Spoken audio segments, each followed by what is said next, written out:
what America does in its best interest, it will do. But let me give you a few pointers here, Niran. Firstly, what is the difference between Taliban 1.0 and 2.0 takeover? There's no difference. Both saw a surge of so-called Islamic kind of resurgence happening in Afghanistan, with terrorists pouring in from the northern Caucasus of Russia, from Pakistan, from even China. And these physical movements have been documented, and even the ex-president and the military dictator of Pakistan, President Pervez Musharraf, has said on record. So America has all the way known it, because like the first speaker said, Taliban was created in the Cold War era to cater to the Russians who were involved in Afghanistan. And at that time, the porosity of the border allowed the American strategists and the Pakistani executioners of that philosophy to create the Taliban, and then they developed all the kind of terror networks which you see today. All are interlinked.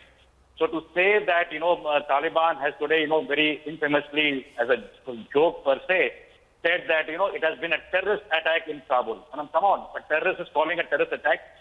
And let me tell you, the handle which the U.S. has given to Taliban happened on 14th of April this year, when Biden announced withdrawal of U.S. troops. And even within 24 hours, the Taliban spokesperson, through a Twitter handle, imagine their reach, through a Twitter handle, they mentioned that they will talk about the Afghan status and progress or future only after withdrawal of foreign people and soldiers from Afghanistan. And then you set the ball rolling. Pakistan was waiting for this opportunity to regain the Islamic Caliphate, kind of a taj on his head, to take the battle back to Afghanistan. Whether you talk about the economic sense, and I'm glad the previous speaker from London spoke about it, China. Now, even if the U.S. thinks that it has tapped the 9 billion freeze right now, it has tapped about 886 handles of accounts today, China can step in. So money is not a problem.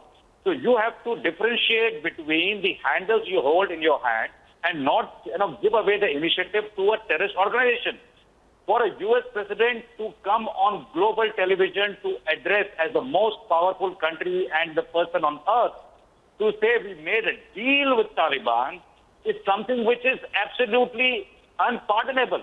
For the CIA chief to hop in the next week, to see the future of the next 7 days and 31st deadline, to try and broker only the peace to the extent to save the U.S. life, is also seen.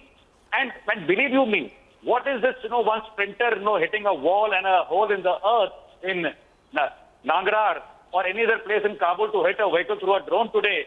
When you compare it to 150 or 100 casualties on the Kabul airport and civilians dying, and the 20 years of promise, the 20 years of prosperity, peace and democracy you promised and infused in the common Afghan, it has been bolted and given such a shock today that they will not be able to come out of it.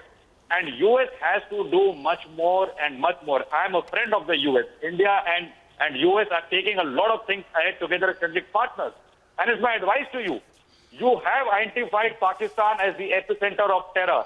Pakistan today on your television show, Republic, has said that 9/11 may again happen. Do you understand what kind of a terror leverage? It's never heard. Terror leverage. It's not a financial leverage. It's not an economic leverage. It's not a geopolitical leverage. It's a terror leverage they're talking about, that it can happen again. How vulnerable do you want to get against a lapdog? Treat it as a lapdog. Pakistan, you used it well in the times of Taliban 1.0.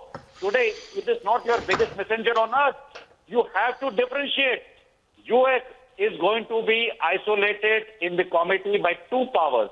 One is the world at large, which will now look at a weakened U.S. geopolitical stature. The second is the Chinese. What did you fear? 15 years back on your white papers, you feared a resurgence of China into economic realm and military realm. Today, economically, it is leading. Militarily, it is far behind. But if you give these safe havens of Afghanistan and the access to Central Asia, Eurasia, and other parts of the world to the Chinese handle, you will lose a lot of geopolitical stature. Why do you want to do it? And deal or no deal, 24 hours or plus is left, since your withdrawal time will be called out. Do you think Taliban is going to be complacent? No. They, as a matter of propaganda, struck you even last year in Kabul. They have struck you now again at the airport. And they will continue these sporadic attacks to only show to the world that they are the rulers and not the United States of America. How hard is it on the sacrifices of the veterans, Colonel Selen, which you have faced in Afghanistan? And for policy enunciations, withdrawal, such an operational blunder, how could you move our troops without moving the SIVs, the Afghans, and the foreign nationals from Afghanistan? You may announce whatever way you want to announce. So I think still you are at a point that you can make your weight count. And the weight has to count more than economic today, because even your weapon systems are getting transported through APAC into Pakistan today. So this 7 years and a decade of a blockade of Pakistan is really not helping. The same weapons will come onto Kashmir and other parts of Southeast Asia. Do you want that to happen?